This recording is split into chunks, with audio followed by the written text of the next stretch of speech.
May God peace and blessing upon all of us. And today our topic is God and Creation Part 7. And now we touch on the history of Sufism. Okay. Now, my dear listeners, Sufism is not something new or new only to Islam. Sufism has existed way before the advent of Islam, during Jesus' time, Moses' time, and so on. These are the Sufis. Before that, they are called the Abid, A-B-I-D, those who are strong in their worshipping Abid. There was already Sufism before the advent of Islam. What is Sufism? Sufism is knowing God. Knowing God. And therefore, every prophet sent by Allah or God went to their people to teach their people to know God. And that is Sufism. Sufism is the teaching of knowing God. That is Sufism, and every prophet sent taught their people to know God. And they were teaching Sufism. And therefore, according to Ibn Abbas, his explanation of the verse, I created jinn and mankind to worship me, means that God created jinns or jinni or jinns and mankind to know Him. This similarly was the interpretation of Shaykh Abdul Qadir Ajlani, that the verse, I created jinn or jinni and mankind only to worship me means that he created jinns and mankind to know him. Okay? And that was why Imam Ghazali, a notable scholar in Islam, had said, it is obligatory for one to know who one worships before you worship him. Obligatory. Okay. So the point that there were already in existence Sufism before the advent of Islam, you can see here. Religious Sufism is a common phenomenon in religion from the skies or from ancient Middle East. That means in the religion of not only the Prophet Muhammad, Jesus, Moses, Abraham, and so on. Okay, common phenomenon. According to Muhammad bin Ishaq bin Yasar, there was time before the advent of Islam when the Meccan left Mecca. A Sufi would come from afar to circumambulate around the Kaaba.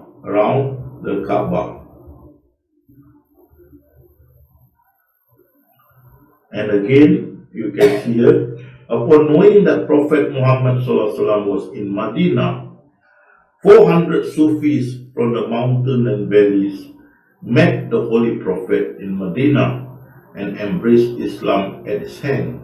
See?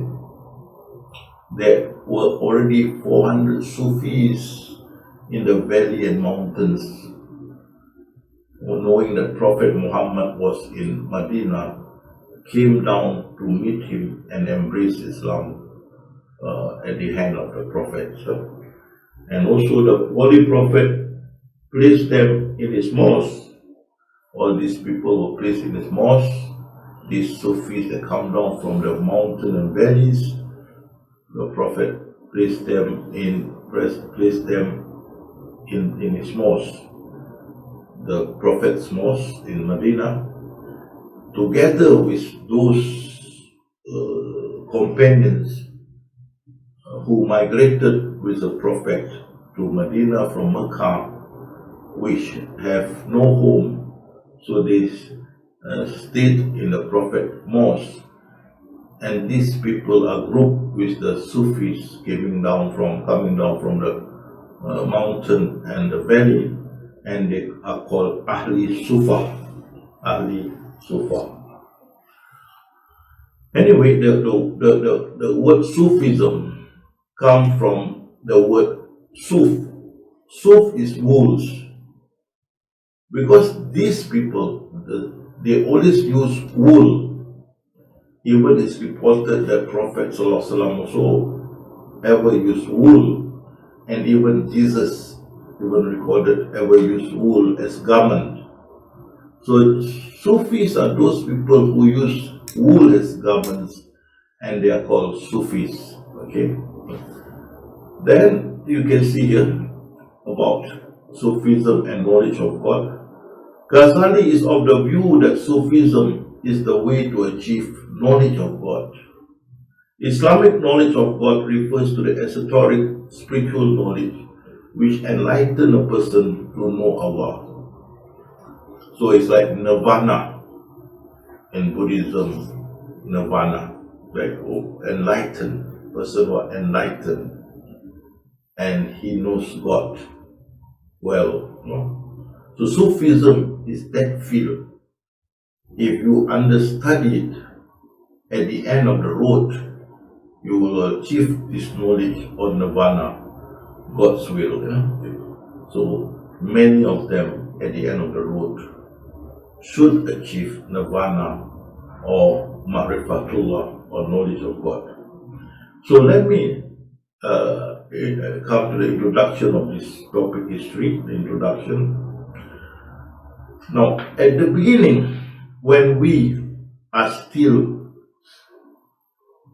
as souls are not being born yet, we are still souls in the realm of souls or kingdom of souls. At that point of time, God has already introduced himself to us and then asked us, am I not your God?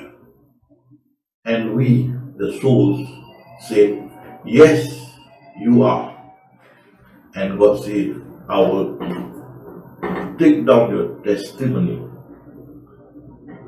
so that you will never say that you are never being, you have no knowledge of this. Okay? I mean, when they say, am I, after introducing himself, am I not your God? And we say, yes. He took testimony from us to say that we had been introduced to him. Okay? So you don't say of this, we were never mindful. So we knew him when we are in the spiritual realm before we were born. Okay? So you see that God, then the knowledge of God given to us, introduction, in the realm of souls. Then day after we are born, when we born, this introduction in the realm of soul lapsed. In many of us lapsed. You can see here. All men are created Muslims because we already been introduced to him, to God, in the realm of souls. So we all know him and we are Muslim. So we acknowledge he is our God. We are Muslim. Okay? So in the realm of souls, we say, yes, you are our God. That made us Muslim. Okay? When we say La ilaha illallah, is also the same meaning. There is no God but Allah. So that also is an acknowledgement of Allah as our only God. So in the realm of soul, we had acknowledged that Allah is our God, and He took our testimony in respect of that. Okay, so when we are born, we have the knowledge of God, and therefore we are born with this knowledge, and we are born Muslim. And this is what the Prophet said: all men are created Muslim, but Satan led them astray. All men are created Muslim, but their parents made them do Christian and unbelievers. Okay. So the lapses make us, we're born, we forgot about the testimony that we had given in the realm of souls when we were born, because we were disturbed by Satan. He made us forgotten about our testimony, like he had made our forefather Adam and Eve forgot about their promise to God not to eat the forbidden food. Okay, so here also when we were born, because of them we forgot about our testimony that Allah is our God. You can see it, God, and then He gave us a knowledge of Him in the realm of soul, and we born, and then the lapses. So the Prophet said, newborn cried because he is harassed by Satan. By the time we are born, we are already being harassed by Satan. The evil one has got the better of them, so he has made them lose the remembrance of Allah. They are the party of the evil one. Truly is the party of the evil one that will perish because of their evil work. When we born, the knowledge of God which we had brought with us when we were born from the realm of soul is forgotten. Okay? And if it remains that way, then we will perish, or even at the end of the day entered into hell. But God is so kind and merciful, compassionate and merciful. He sends saviors. The first savior is the prophets. Okay?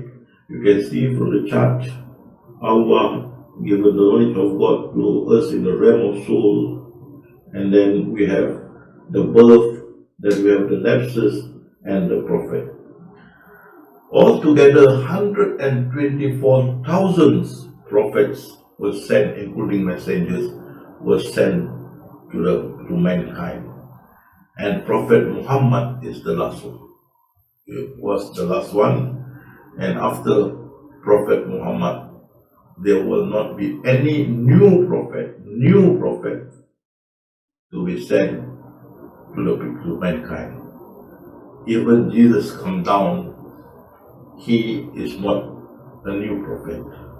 When he comes down, he will enforce the law or the Sharia law brought down by Prophet Muhammad.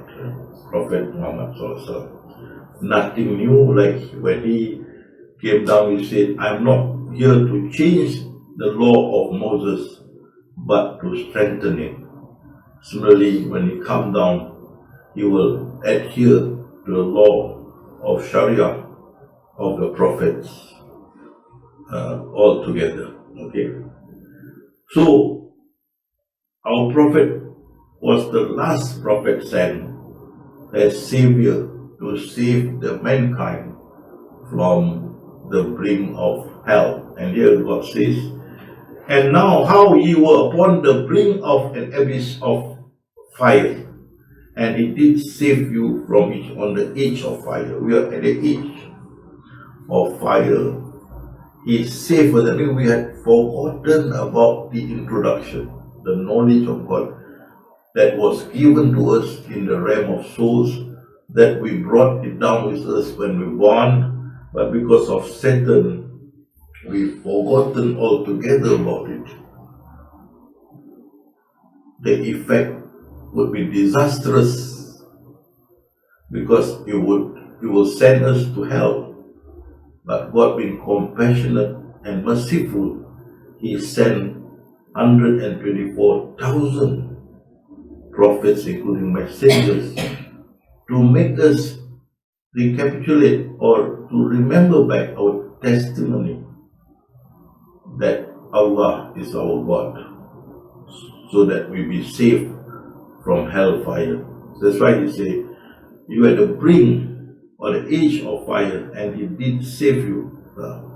If not because it's of His mercy, I'm sorry it's in Malay, but I translate it. And if not because of His mercy and endowment, we would follow Satan, enter into hell, except for a few hours. That's the explanation. And therefore, the first savior is the prophets. Then the companions after the prophets, the companion of the Prophet Muhammad, the companion. You can see here the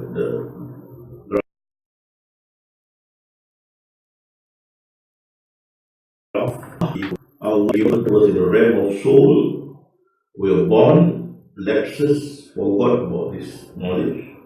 Prophet was sent, 124,000. And when the last is Prophet Muhammad, after he demised, the one that took over the role will be his companion. And that's what the Prophet said. You will meet the people of the book, talking to his companions, explain and join them to worship Allah. After they have knowledge of God,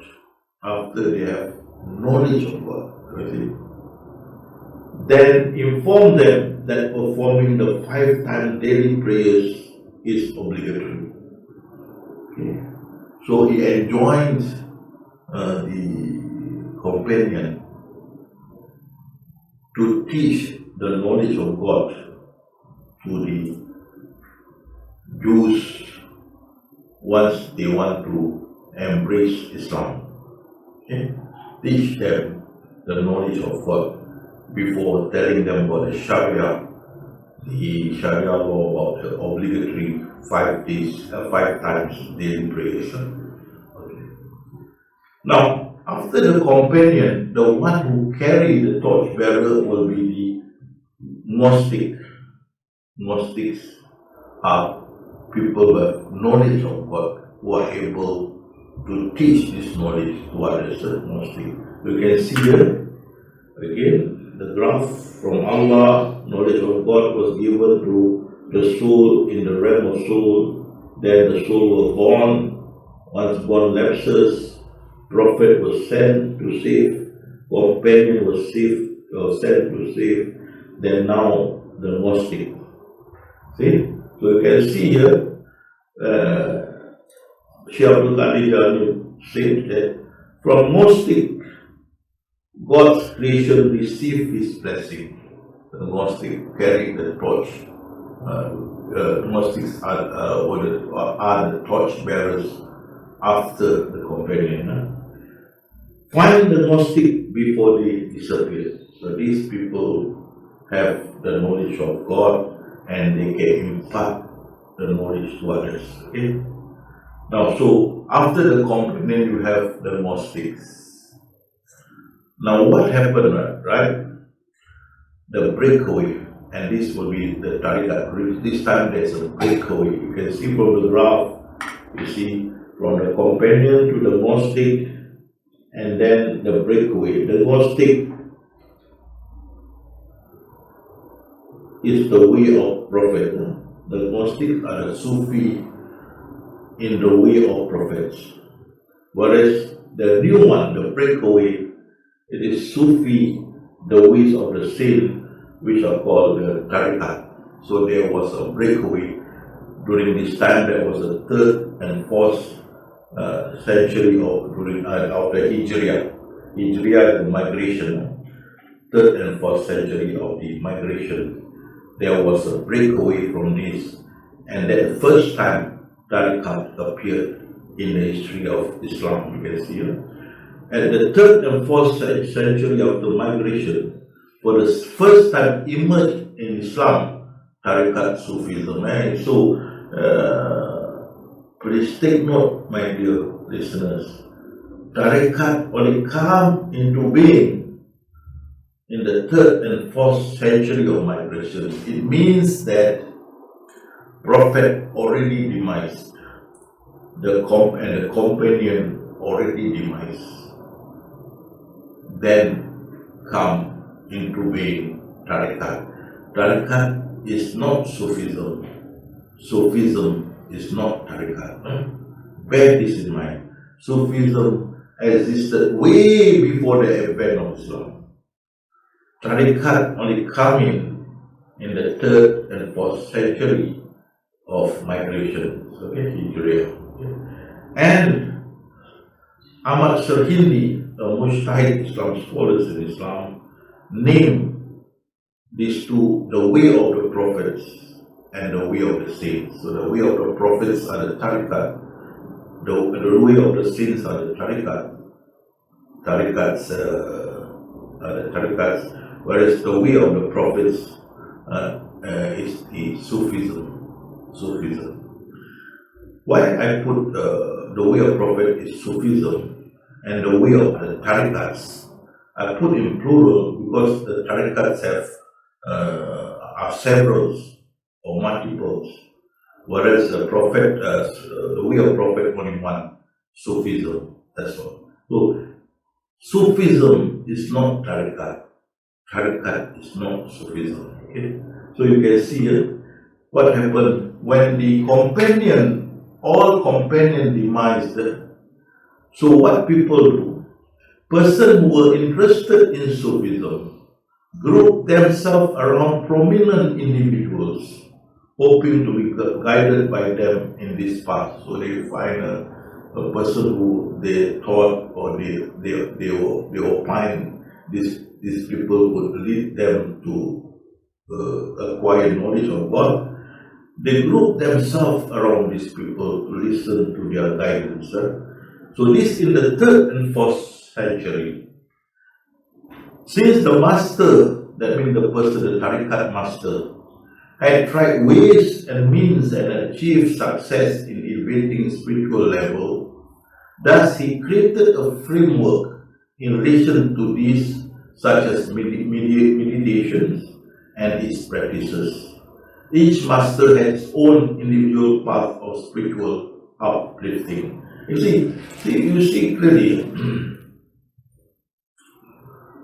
they tried many ways to help those people who group around them to achieve enlightenment. They tried several ways to help these people, and each find their own path to lead their groups.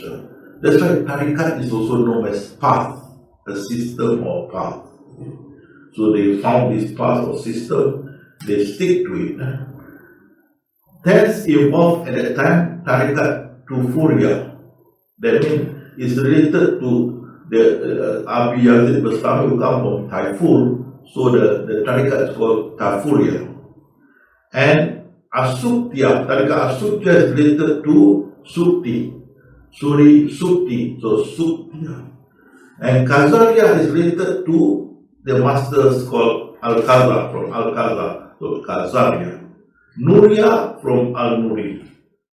Mulamatia from Hamdul Al-Kashar, and this one is Mulamatia. Okay? So you can see, because the masters of each group have they have their own specialized system of meditation and practices. to guide their pupil or their devices or the wish to enlighten them. They have their own path. Each have different path. So how to differentiate them? What they did was to name this path or system related to the founder. That's why you have Taifuria, because the founder from Taifur. Aksutya, because from Suri, from Sukti. Al-Kaza, Kazaria, and so on. Now presently of Naksabandia, you have Ibrahimia from Ibrahim, and so on. The founder named Ibrahimia, and so on. So they name these groups named according to the founder. This in the 3rd and 4th century Hijriah. Okay? So during this time, the practices of the Sufis, including the one in the Tariqat, were aimed at repentance, subduing the desires, sustaining the feeling of the omnipresence of Allah. Therefore, they were well respected by the people of the Hadith, the Sharia people. Okay? As a result, the institution of the Sufis, which is called Khanqa, began to sprout in late 4th century Hijriah, and then it spread around the world. So the Tariqat spread all around the world in the 4th of Hijriah. Okay? At that point of time, mind you, the Sufis and those from the Tariqat were highly respected by the Sharia people, or the Sharia scholars and so on, because these people work day and night, meditating, praying, reading the Quran, fasting and whatnot, to be near God, to control their nafs, subdue their nafs or their desire. Okay? And most of all, surrender themselves to God. This respected by the Sharia scholars or ulama, because these people operated within Sharia, but they performed religious practices so, what you call, so great,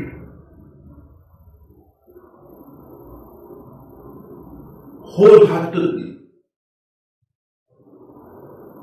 even how hard the practices, they still endure it just to be near God and to subdue their worldly desire of nafs.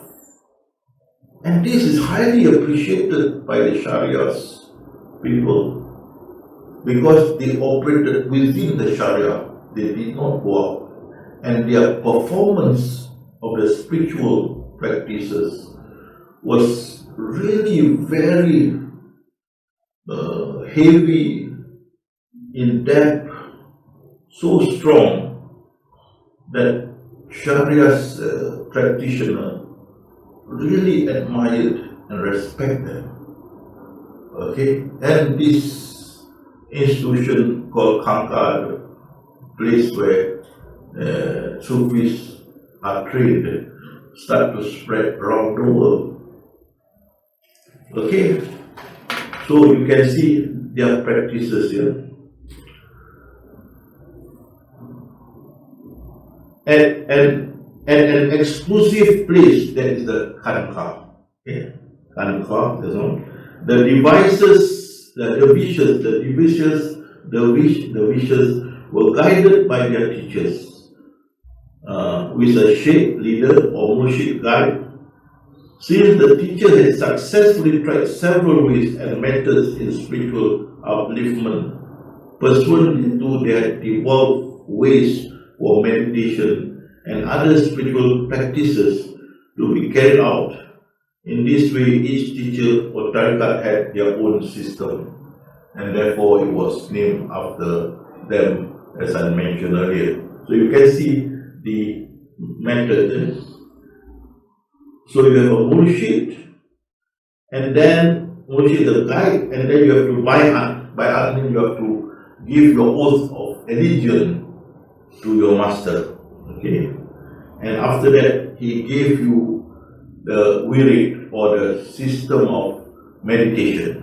System of meditation is started from verbal. You say with your mouth the name of God, for example, Allah, Allah, Allah, Allah.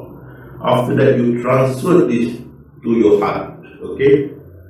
And after that, you transfer it to your mind, which is called sir. So one is through your mouth, that is lisan or verbal, and then you have to your heart with qalb, and last one sir, mentally in your mind.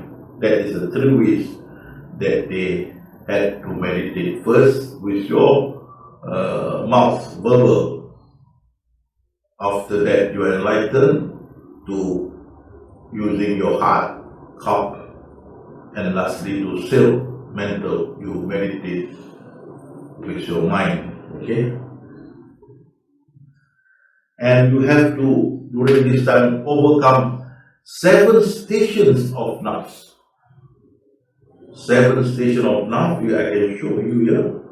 So during the meditation, you must overcome. The first station is amara. That was anger. And then it goes to the level of lawama. And then murhama. And then mutma'inna. And then come to radya. Then mardya. And the last kamalya. So you meditate to reach the 7 level of nafs. The highest is kamalya, the bottom one is amara. And mind you, that is why tariqat is a system. Tariqat does not teach you knowledge. No. Tariqat is a system. And that system is system of meditation. For you to overcome the 7th level of nafs, from amara to the kamalya. And that was why the scholars or the people of Sharia respected them. They did a lot of worships to achieve this level. It's not easy, but they will do it. They will at night wake up, perform the non-obligatory prayers. This is in addition to obligatory. So they will wake up all night, pray the non-obligatory prayers. Daytime they will fast, non-obligatory fast. They will read the Quran non-stop. Okay.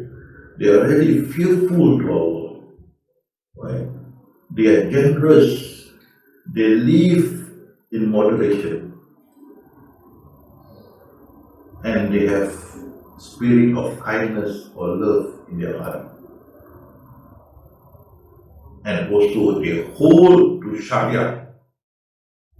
They hold on to Sharia as their guides. They do not operate outside Sharia. And because of this, they are well respected by the Sharia people. Okay? Right? So once they achieve the 7th level of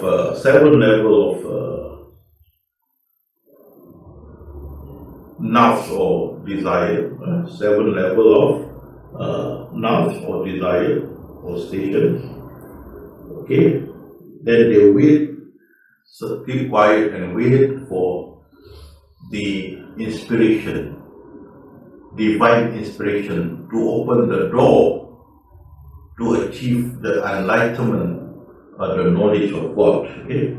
So you see that enlightenment, marifatullah. Then with that, they will be released by their masters because they are same level now. You will give them certifications, and that is called salsila, and graduation ceremony, which is called talqin. Okay? Okay, so let's see this. And how this inspiration come. Look at this.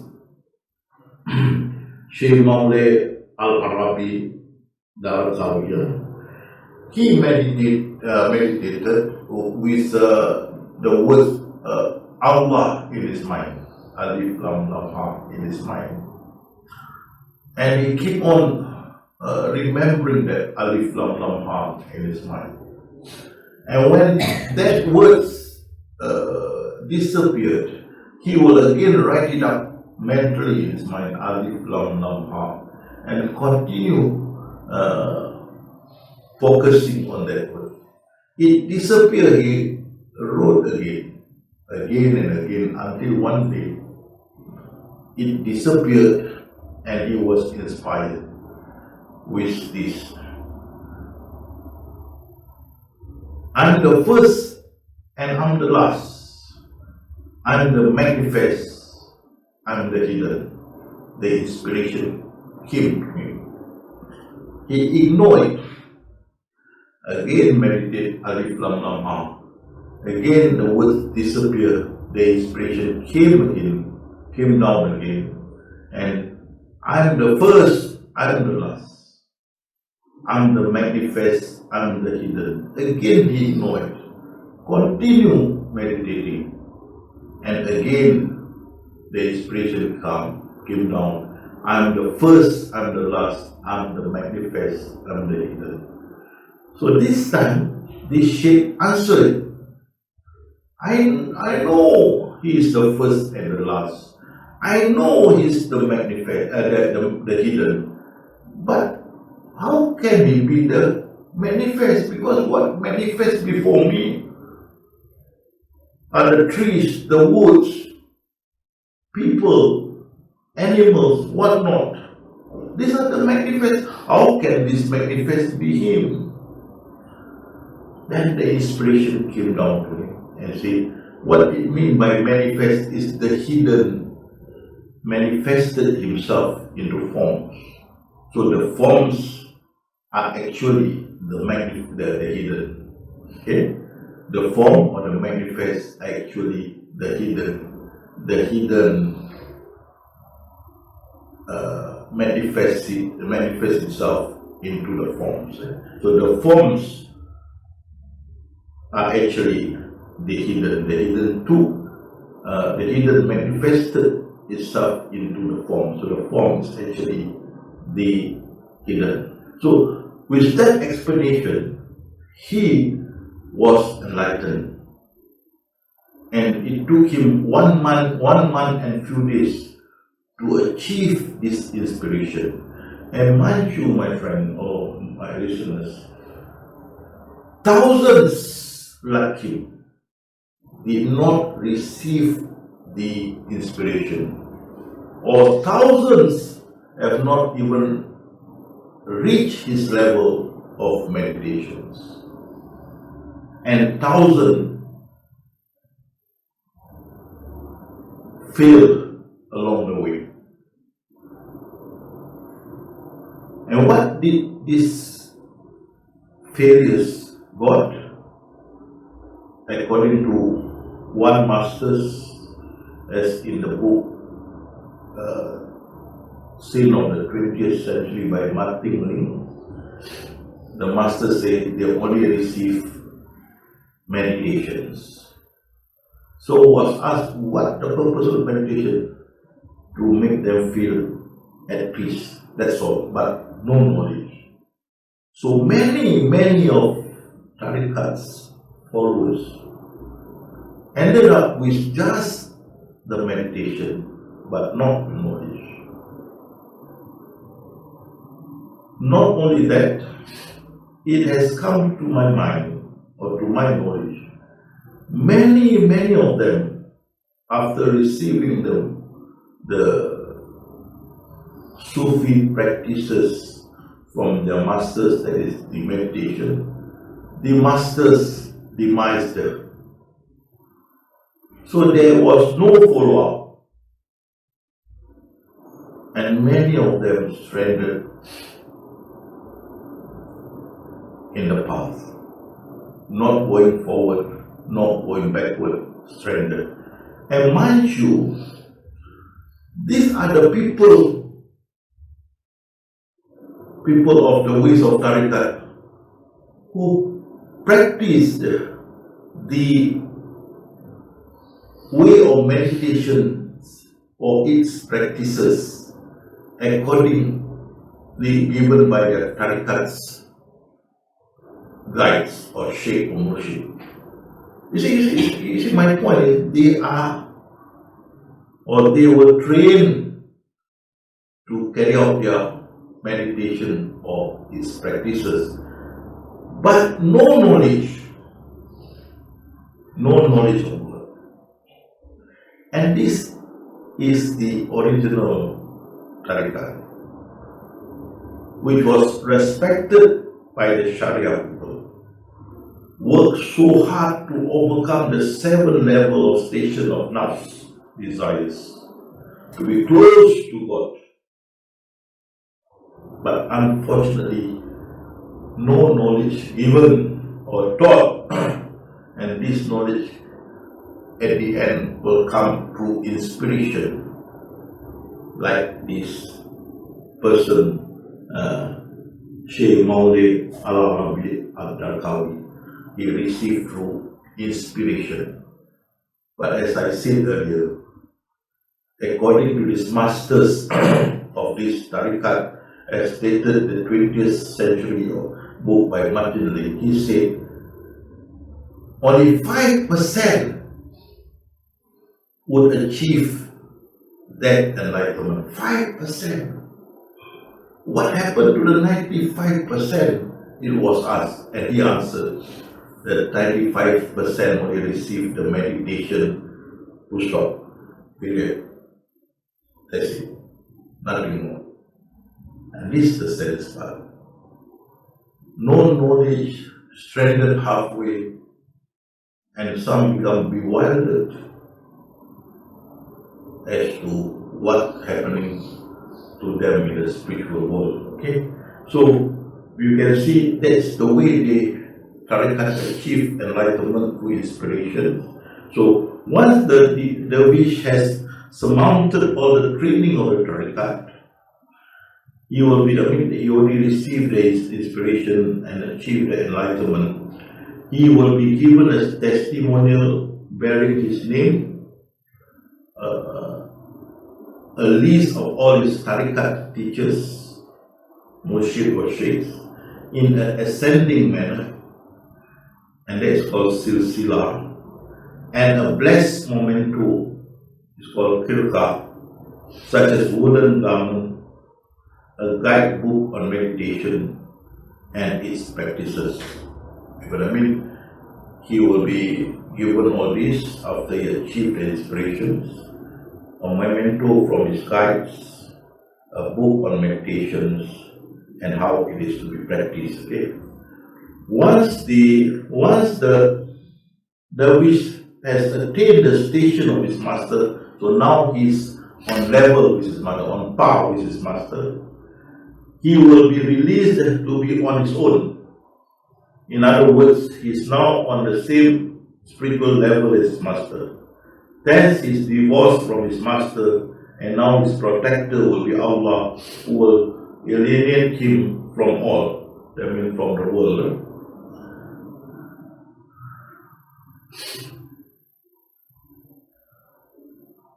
Then at last, a commemoration ceremony, talqin.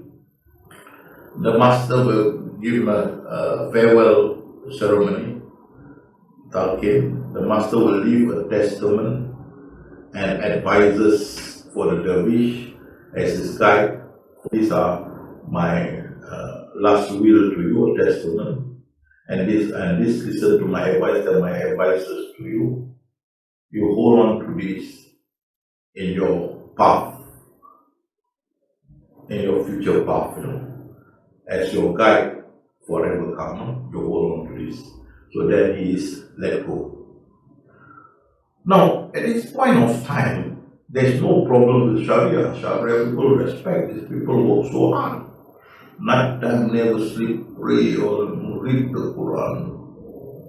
Every day fast except for the 5 days that are not allowed.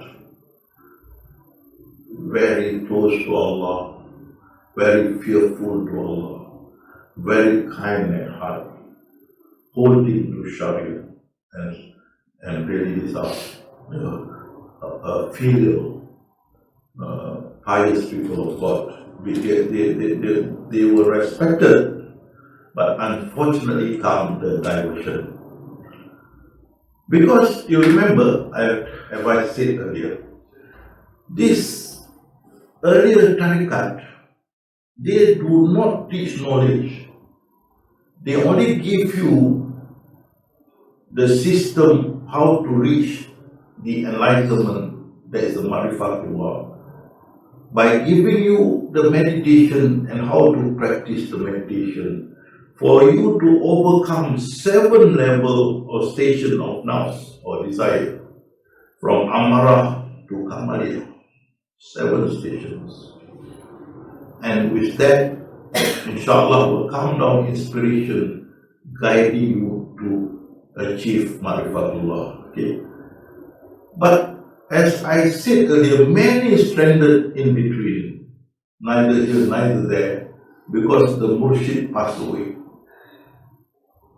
cannot give further guidance.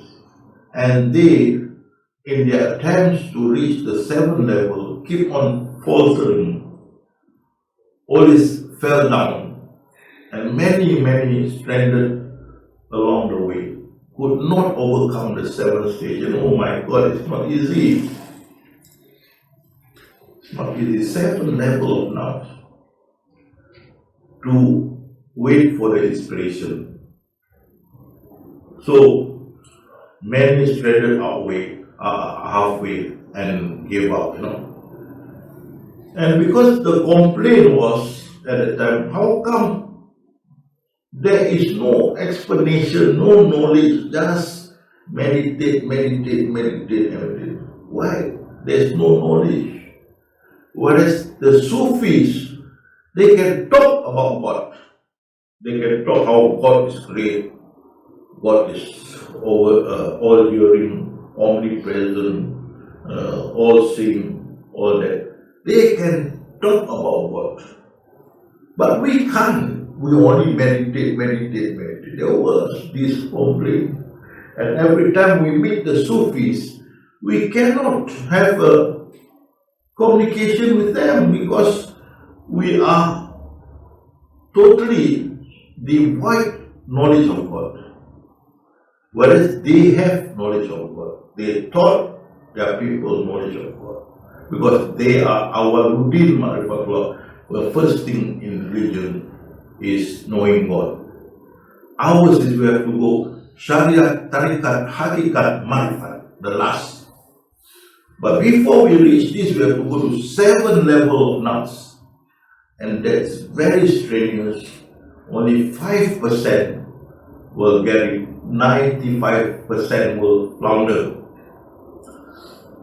Okay? And those who flounder not only did not achieve the knowledge, could not even speak of the knowledge, because tariqat is not knowledge based.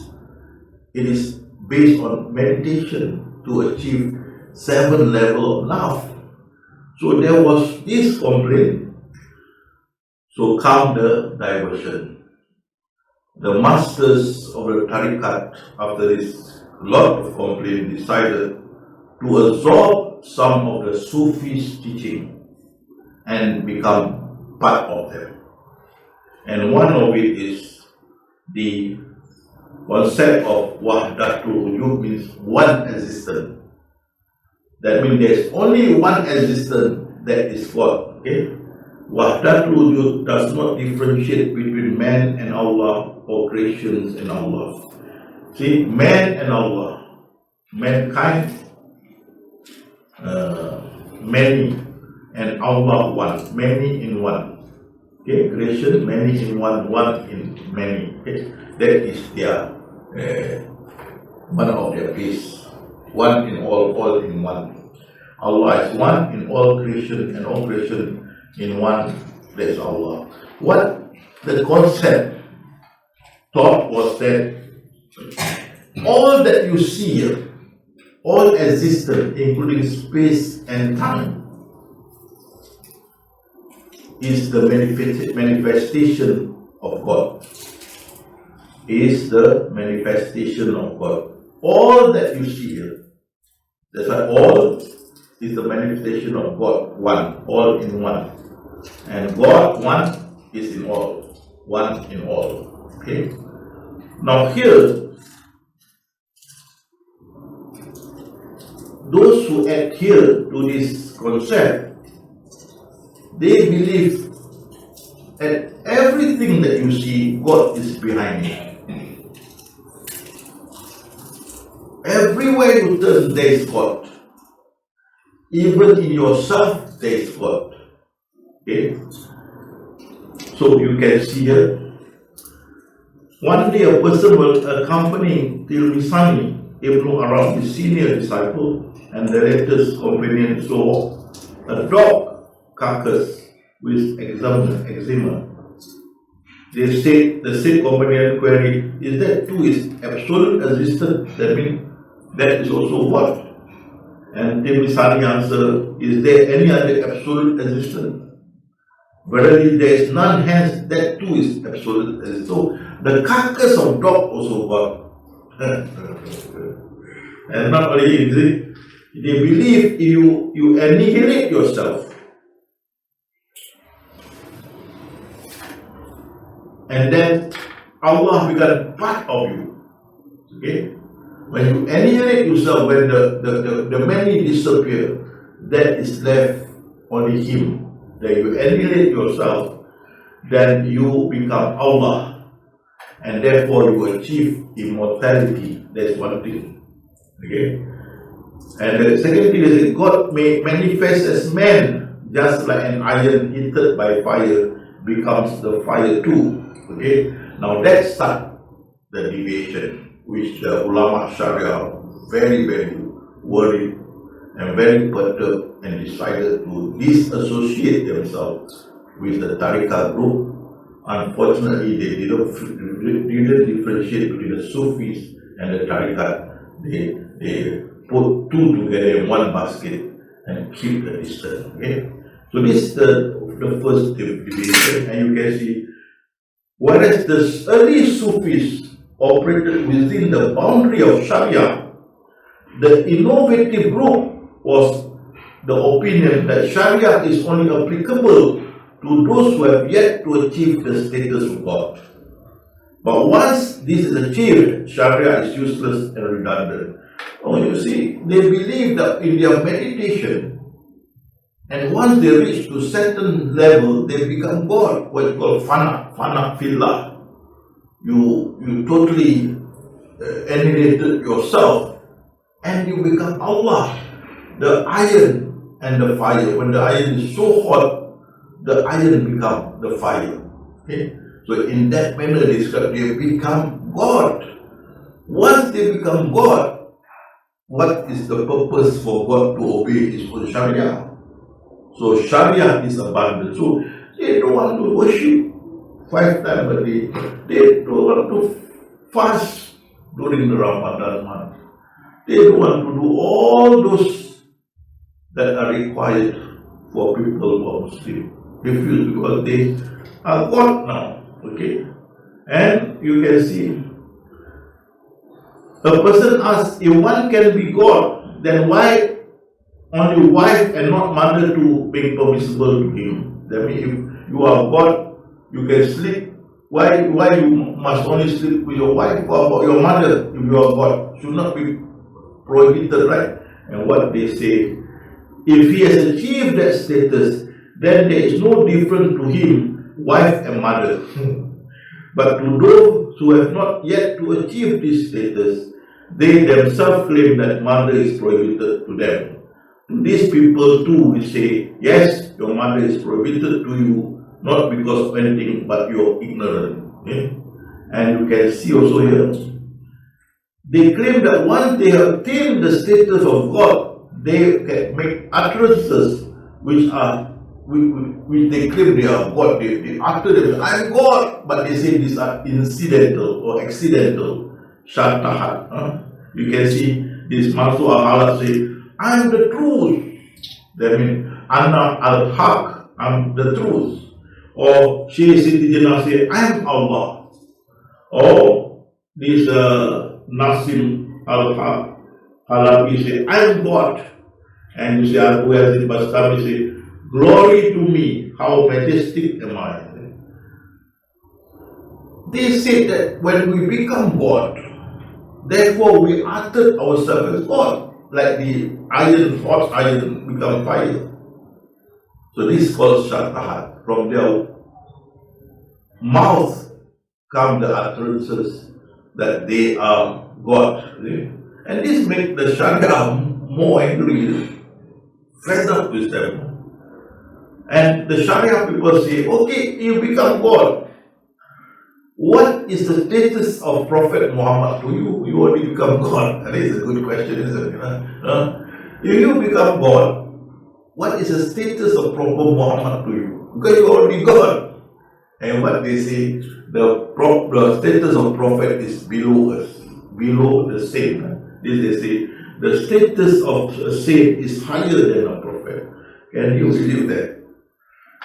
Whereas a prophet is Masum. Masum means all sins are forgiven. Sin not. Sin are not forgiven for their sin. So how can be the sin? Will they be higher than the prophet? And they say, what right you have to say that? And they say, according to them, Moses learned from Gideon. Gideon they consider a saint.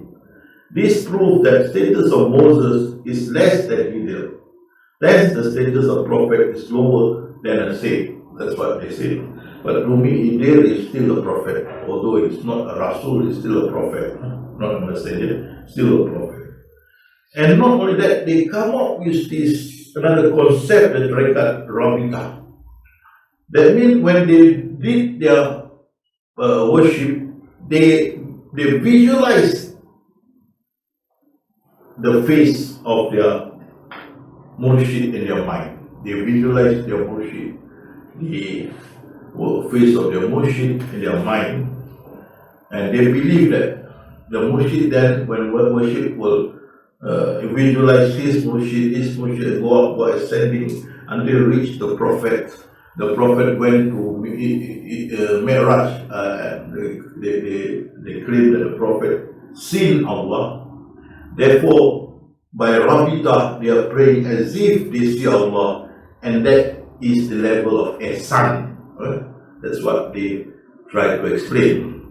But this makes the Sharia people becoming further and further away from them. There seems to be a very wide gap. And luckily, when Imam Ghazali came in, he managed to bridge this gap. But later, when he died, the gap appeared again. And until today, the people of the Sharia look at the Sufism, if they did not differentiate Sufism and Tariqat, with suspicion and disbelief, okay, until today. Okay?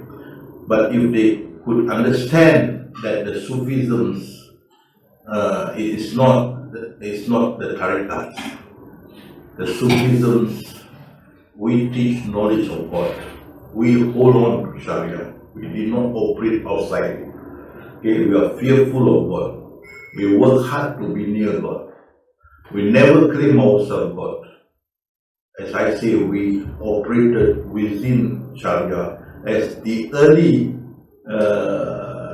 Tasawwuf, such as Al-Sarraj, Kalabadi, Hujri, Junaidi, Al-Baghdadi, and all that. They operate within the Sharia, not outside. But this Tariqat group, once they realize that meditation, many flounder and they have no knowledge, so they absorb this knowledge they absorb this waywardness of the knowledge that have been rejected by Sufism as well as Sharia. They absorb this, okay, and so because of that come the rejection. See, the early Sufis, Al-Sarraj, they appeared in our time, many calling themselves Sufis, at the same time claim that they were the real ones who could answer all queries about Sufism. Each of these rocks even claimed writing a book or two on Sufism, which in fact were utterly rubbish to an equally rubbish question. Al-Sarraj, the early Sufi, rejected these tariqat people. But he says Sufi because they put in this wayward belief in Sufis and make it their dogma, part of their knowledge. And therefore the Sharia kicked this out, they rejected this. And also the early Tasawwuf people, Sufi also rejected Al-Sarraj. And you see Kalabali. People who do not know the real truth acted as if they were knowledgeable. They who were not learned acted as one. They acted contrary to what they preached, and what they showed were not what they hide. And you see Al-Kushari. Tariqat is so depraved that none could now find the correct path. Al-Hujri, Allah had created those among us who had defiled the name of Sharia according to their lustful desires. So the early Sufism rejected tariqat. But unfortunately, the damage had been done. The Sharia people just don't care about Sufism or tariqat. To them both, they will not believe in or hold on. This is the problem that ensues now. Not only the early Sufism rejected, the Imams also during that time rejected. You can see from Imam Shafi'i, the one that we in the Mazhab Shafi'i, and what he said, if you are Sufi, it means the tariqat. In the early morning, chances are you will be utterly confused before Zuhur, before noon. Because you group with them, you zikir, in the morning, by the time of Zuhur, you become confused. That is Imam Shafi'i, our Imam. And then you see Imam Hanbali say, I do not consider them to be good companions. Then Imam Maliki, those who practice Sharia without Sufism is a fasik. Those who practice Sufism without Sharia is a zindiq. That means you must be within Sharia. Because Rasulullah had said, I give you two. If you hang on to these two, you won't be astray. And that is the Quran and my Sunnah. So we operate within this, not outside.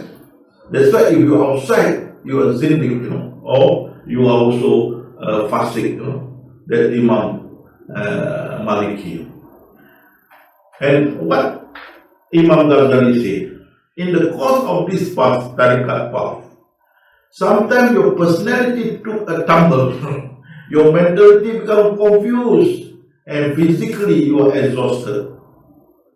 Okay? And when your sophistic training and endeavor to dominate your desire did not brought about the desired knowledge, that is the knowledge of God, then you will languish in destructive hallucination, which will satisfy your lustful desire for a prolonged period until your time is up, and yet that you crave for is still elusive to you.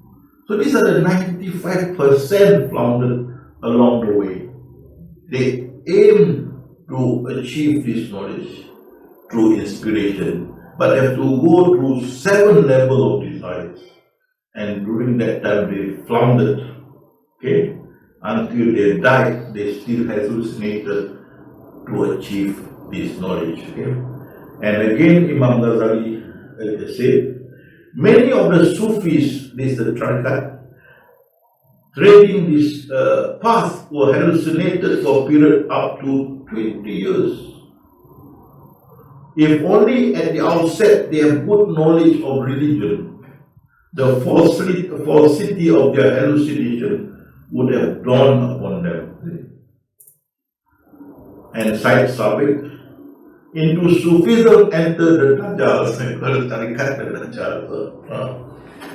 who created falsity and deception as well as laid backs, making Sufism as a tool of their trade as well as for making money. And this we heard many a times where you join their groups, you have to pay monthly donation, and the masters become rich, very rich. But what these people get are just meditation, nothing more. Okay, so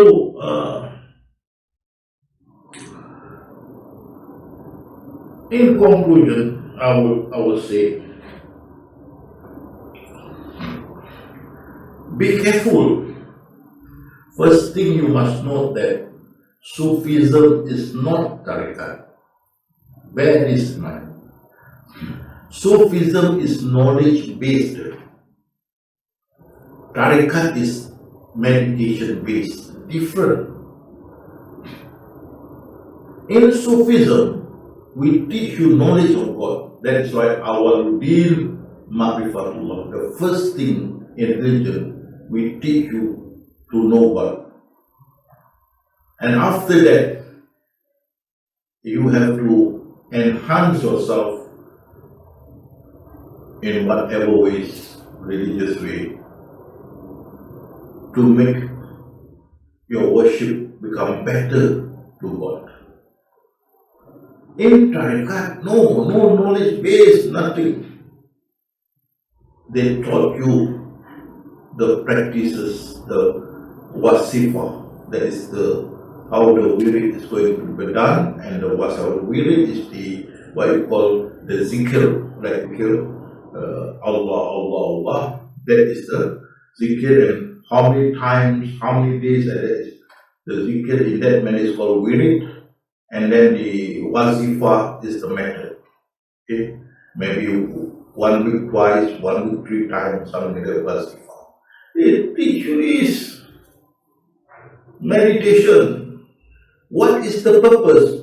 To achieve 7 levels of nafs, from amara to kamalia. Whereas in the Sufism, the disciples are taught the knowledge of God. Straightforward. The door is open for them to know God. That is the first thing in religion of all things.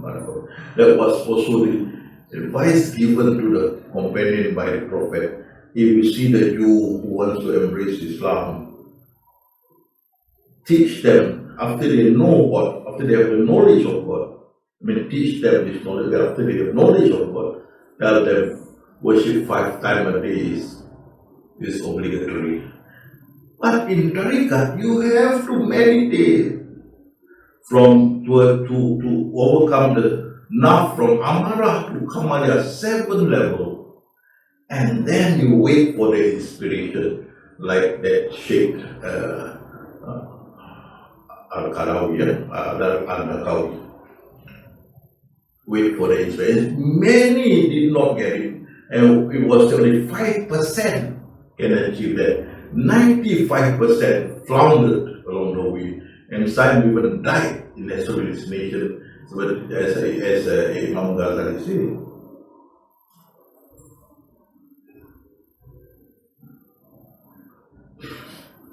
That is only one. To worsen it, because they grumble. We meditate, we have no knowledge. The Sufi can talk about God, we cannot talk of God, nothing at all. We only meditate. So they start to grab whatever concept of Sufism which are rejected, they absorb like this. concept of Wahdatul Wujud, even the concept of Nur Muhammad, the light of Muhammad, rejected. They hold on to this, they absorb this, and also the Rabita also absorb this. And this made the Sharia people run away from them. Helter skelter, something like that, run away. As fast as also far from them. They cannot do this, that people can be God, can follow Sharia or whatnot. That half of the prophet is half of God.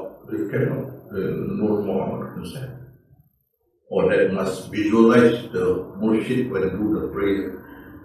The people of Sharia refuse to accept this, and the respect change become abhorrent of the tariqat. But unfortunately, they did not differentiate. Tariqat is not tasawwuf, because tariqat had absorbed some of the conception or the misconception of the Sufism, which were rejected by the Sufis themselves. And this they absorb, as I say, the concept of Wahdatul Wujud, concept of the light of Muhammad, concept of Rabita. It's all rejected by the early Sufis, and they are assaulted by the Sharia. And this what made the Sharia people frown and abhor them, to want to be close to them at all. So, if you want to enter the tariqat, I'm not saying all tariqat bad, but watch out.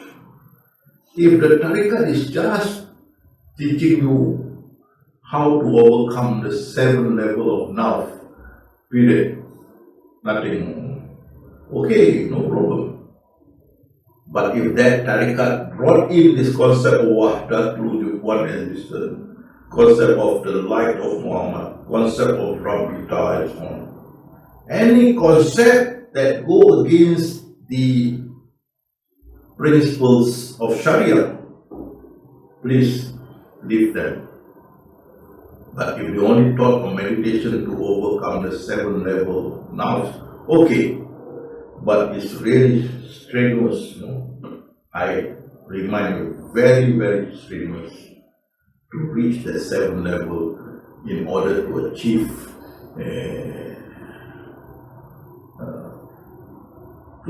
that level, or you call it in Buddhism called nirvana.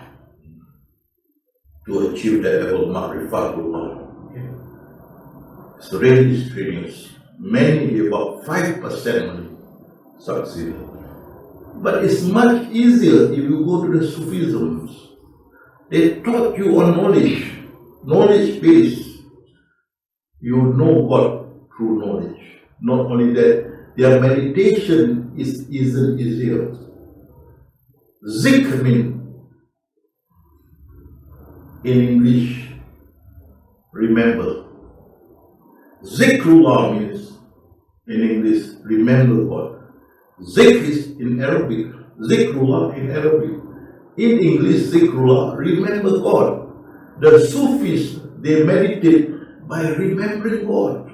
Whether they are sitting down, standing, or walking, or lying down, their mind are with God all the time. With God. They don't need the rosary to count. They don't need that counting machine. They don't need to show by word or mouth. No need. They don't need to make it sound. They are the silencer, the memory there in their mind. They remember God. Nobody knows except God and maybe the angels.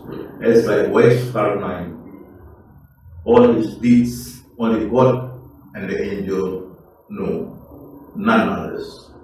So people of the Sufis, that is the way they operate. Zikrullah to them is to remember. That's why God said, remember me in your salah, your prayer. 5 days prayer or 5 times prayers. Remember me after your prayer in your salat. That means when you're sitting down, lying down, or standing, remember me.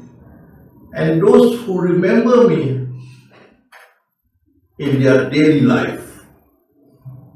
So one is to remember you. You remember me, I remember you. And when remembering him brings tranquility to us, as he said. And when we are tranquil, he calls us be come back to him, join his group of tranquil people and enter his paradise. This is the way of the Sufism. Whereas the Tariqat is an innovation. Came out in the 3rd and 4th century of migration Hijriah.